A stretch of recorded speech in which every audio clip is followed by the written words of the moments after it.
ओम नमो भगवते वासुदेवाय नमः। नमस्कार, मैं ज्योतिषाचार्य वरुण प्रकाश ज्योतिष के आज के संस्करण में आपका बहुत स्वागत करता हूँ। हमारे सनातन परिवार के सभी लोग, सभी भाई बंधु, आपका हमेशा कल्याण हो। आप पर ग्रहों का, राशियों का हमेशा सकारात्मक प्रभाव रहे। आप तरक्की करें, आगे बढ़ें, प्रगति के मार्ग पर रहें और अपनी इच्छाओं की पूर्ति करते हुए अपने लक्ष्य को प्राप्त करें।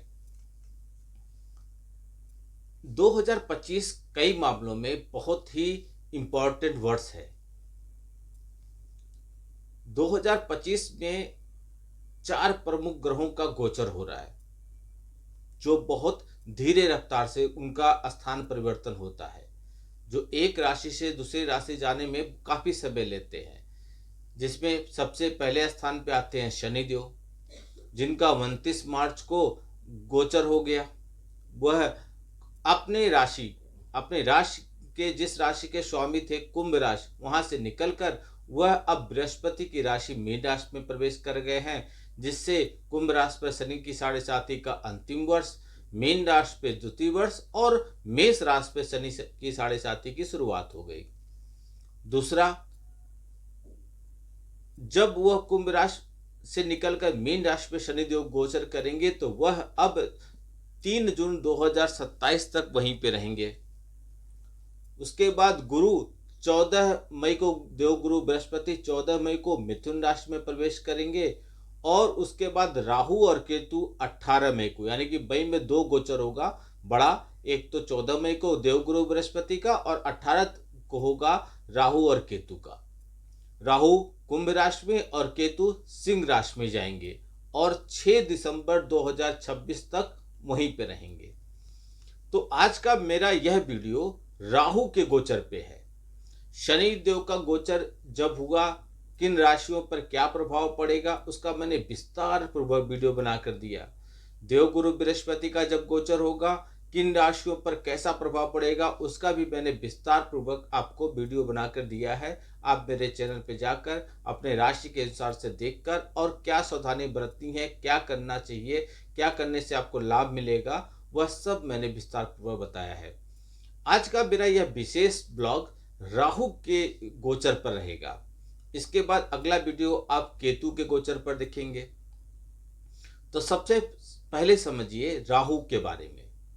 राहु क्या है, कैसे राहु काम करते हैं, यह सब समझिए। उसके बाद फिर मैं आपके राशि के बारे में बताऊंगा। राहु को वैदिक ज्योतिष में बहुत ही रहस्यमय ग्रह के रूप में देखा जाता है।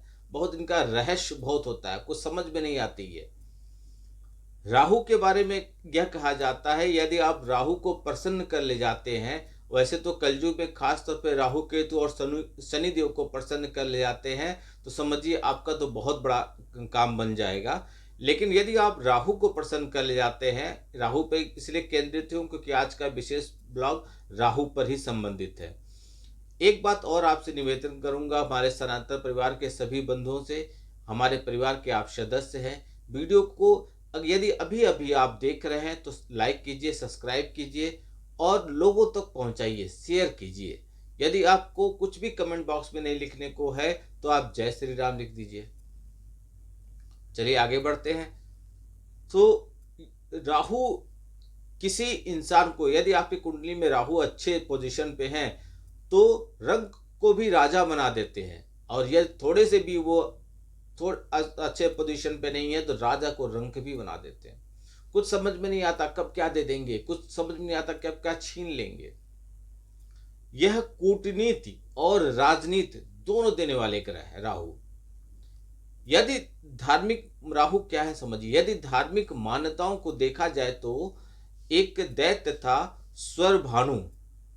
उस दैत्य का शीश, जिसे भगवान विष्णु भगवान ने मोहिनी का अवतार करके उसके धड़ से सर को अलग कर दिया था, लेकिन अलग करने से पहले वह अमृत पान कर लिया था। यह एक अलग कहानी है, आप जानते होंगे, मैं बता। तो जो सिर है वह राहु है और जो सिर से नीचे का हिस्सा है वह केतु है। खगोल विज्ञान के अनुसार राहु और केतु कोई ग्रह न होकर केवल कटान बिंदु है। इनका ग्रह का विशेष उनको महत्व नहीं दिया गया है, जो सूरज और चंद्रमा के परिक्रमा पथ के अनुसार कार्य करते हैं। सूरज और चंद्रमा के ऊपर इनका प्रभाव पड़ता है और उसी से सूर्य ग्रहण और चंद्र ग्रहण भी लगता है। सूरज और चंद्रमा के परिक्रमा पथ के अनुसार, जैसे खगोल के अनुसार मैं बता रहा हूं, तो यह अपना प्रभाव दिखाते हैं। वैदिक ज्योतिष में इन्हें छाया ग्रह कहा जाता है। राहु को, केतु को भी कहा जाता है, लेकिन आज का वीडियो राहु पे है। लेकिन इतना छाया ग्रह होने के बावजूद भी राहु ग्रह का महत्व कम नहीं होता है ज्योतिष में। राहु की स्थिति को सदैव ध्यान में रखा जाता है कि आपकी कुंडली में राहु कैसे हैं, कहाँ पे उनकी दृष्टि पड़ रही है, बहुत चीज़ों का होता है। इसलिए मैं हमेशा कहता हूँ कि आप अपनी कुंडली का विश्लेषण करा लीजिए, जिससे आप व्यक्तिगत तौर पे अपने बारे में बहुत कुछ जान सकते हैं और उसका उपाय करके हर एक चीज को आप पॉजिटिव कर सकते हैं, अपने फेवर में कर सकते हैं। तो राहु महाराज पिछले काफी समय से बृहस्पति के जो राशि है, बृहस्पति के स्वामित्व वाली राशि मीन राशि में गोचर कर रहे थे। अब वह 18 मई को शाम के समय शनि के स्वामित्व वाली राशि कुंभ राशि में आएंगे। अब आप ये समझेंगे, मीन राशि में थे तो कुंभ राशि में क्यों आएंगे? मीन राशि में थे तो मेष राशि में जाना चाहिए था, आगे जाना चाहिए था। लेकिन राहु और केतु के साथ ऐसा नहीं होता। ये दोनों लोग विपरीत मार्ग करते हैं, यानी कि उल्टा चलते हैं। तो इसलिए आगे वाली राशि में न जाके पीछे वाली राशि में आते हैं। राहु का गोचर आमतौर पर एक राशि में 18 महीने के लिए होता है और 18 महीने तक वो जहां पे रहते हैं, जहां पे उनकी दृष्टि पड़ती है, वहां पे उनका प्रभाव दिखता ही दिखता है। वैदिक ज्योतिष में वृषभ राशि, तो कुछ ज्योतिषी मिथुन राशि को राहु का उच्च मानते हैं, यानी कि यहाँ पे राहु बहुत अच्छे माने जाते हैं। तो वृश्चिक और धनु को राहु की नीच राशि माना जाता है। राहु और केतु यदि केंद्र और त्रिकोण के स्वामी के साथ अच्छी स्थिति में केंद्र में त्रिकोण भाव में हो तो राजयोग बना देते हैं। अपनी कुंडली में देख लीजिए, राहु और केतु यदि केंद्र में और त्रिकोण के स्वामी के साथ हों, यानी कि वहां के स्वामी के साथ हों, तो ऐसी स्थिति में आपको राजयोग का कारक बना देते हैं और उनकी दशा व्यक्ति को रंक से राजा तो बनाती ही बनाती है। राहु को ब्याहु भी कहा जाता है, यानी कि कई बार राहु की दशा आने पर जातक का विवाह हो जाता है, ब्याहु कर विवाह करा देते हैं। भले वो बेमोल हो, न करना हो तब भी हो जाए, लेकिन करवा देते हैं। राहु को निरंकुश प्रकृति का ग्रह माना जाता है। इन पे कोई भी अंकुश नहीं लगा सकता, निरंकुश है, इन पे कोई टोका टिप्पणी बाधा नहीं होता है। इनका केवल शीश है, धड़ नहीं है, इसलिए यह सिर्फ सोचने का काम करते हैं। और राहु से प्रभावित जातकों की बुद्धि बड़ी तीव्र होती है, वह हर समस्या का आसानी से हल निकालने में सफल रहता है, लेकिन वह काम को करने की चेष्टा नहीं करता है, यानी कि दिमाग वाले चीज करेगा, मेहनत वाली नहीं। यदि ग्रहों की स्थिति अनुकूल न हो तो केवल सोचकर रह जाए तो कैसे तरक्की करेगा? राहु की कुशल उपस्थिति जातक को एक अच्छा कूटनीतिक बनाता है। राहु जुआ, सट्टा, लॉटरी आदि कामों में सफलता देता है और जातक को अच्छा ज्ञान भी मिलता है, यानी कि दिमाग वाला काम है, जितना भी है देखने, समझने, सुनने का सारा काम राहु करवाते हैं।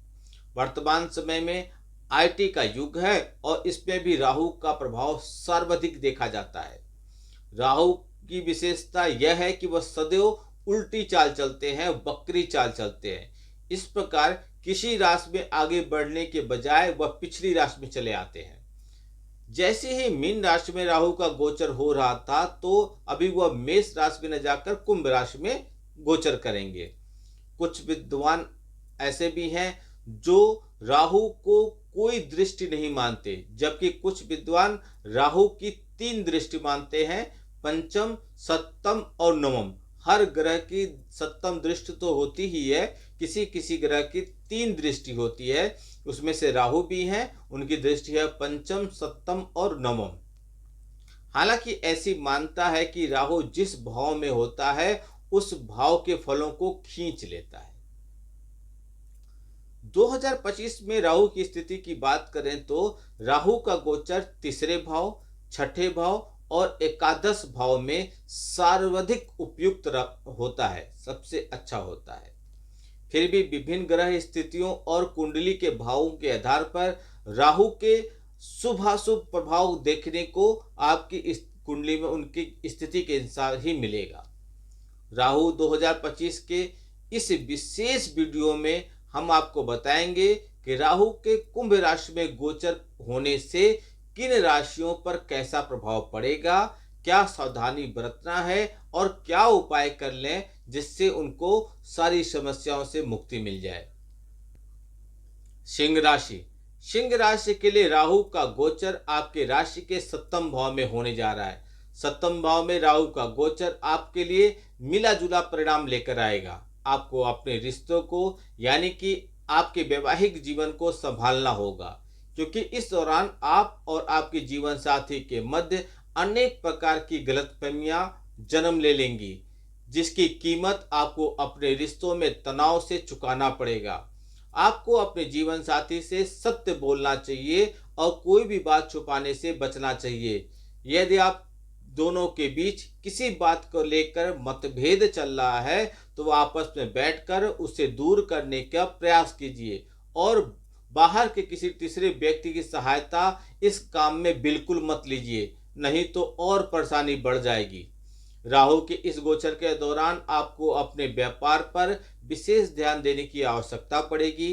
कोई भी अनैतिक कार्य ऐसा न कीजिए जो कानूनी रूप से गलत हो, नहीं तो आपको पछताना पड़ सकता है। इस दौरान आप व्यापार को लेकर कुछ नई योजनाएं तैयार करेंगे, लेकिन उनमें अमली जामा पहनाना बहुत आवश्यक होगा। सिर्फ योजनाएं बनाने से नहीं चलेगा, नहीं तो समस्या आपके लिए उत्पन्न हो जाएगी। आपको विदेशी माध्यमों से या विदेश के लोगों से व्यापार में मदद मिल सकती है। आप उपाय के तौर पर शनिवार के दिन काले तिल का दान कर दीजिए, इससे आपको बहुत लाभ मिलेगा।